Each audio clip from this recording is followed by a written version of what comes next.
From a leadership point of view, one of the strategies that we've implemented is student feedback.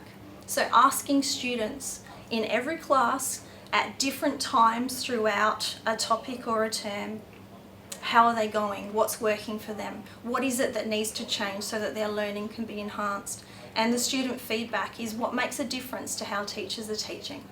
In our early childhood services, we have employed a number of workers from different cultural backgrounds, so that we have many of the languages on staff that we see in our community.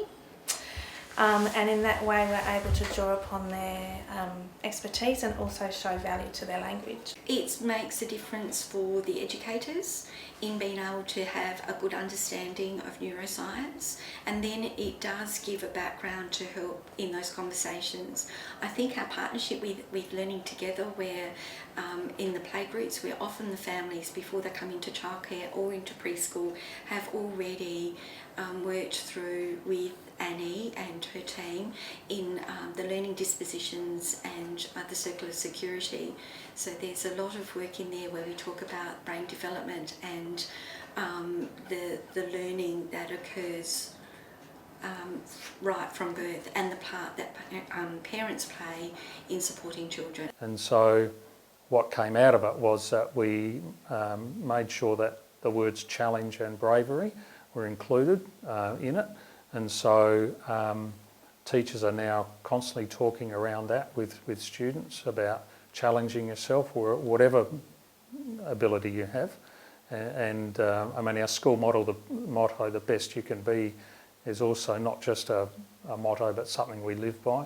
So for all kids we really promote and push that. We also have data based by care groups, so that the whole collection of information is compiled into a book similar to the one in front of me, and then that is shared amongst the leaders.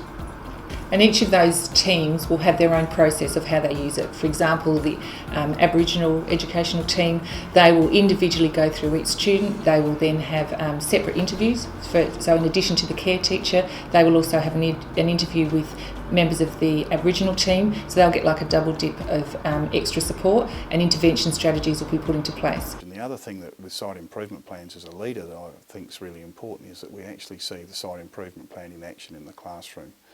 And I'm really pleased to be able to say that our external review that we've just had identified that as one of our strengths. So that's been really great. Because it is challenging and sometimes threatening dealing with the data and quite confronting. So it has been a challenging time, but also really exciting, I think, for everybody.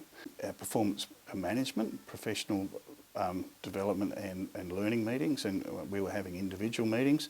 But to look at, particularly in terms of differentiation, our performance, I've now got people working in teams and sharing what they're learning and their successes with their wave 1, 2 and 3 learners. We use the 3, 3 and 3 model, and so teachers share their successes and their challenges and then problem solve together, which has been a fantastic innovation, I suppose, and teachers really value that, and it's made a huge change. So they're actually problem solving together and working through strategies to support students. The learning targets for students was another thing that we've done, and so each class you'll find that there's learning targets. Each child sets their learning target, and they're displayed and they're celebrated when children achieve them, and this relates to personal best and personal success, and it's amazing, but the children have really taken that on board and really own it, and they love talking about their targets and where they're at.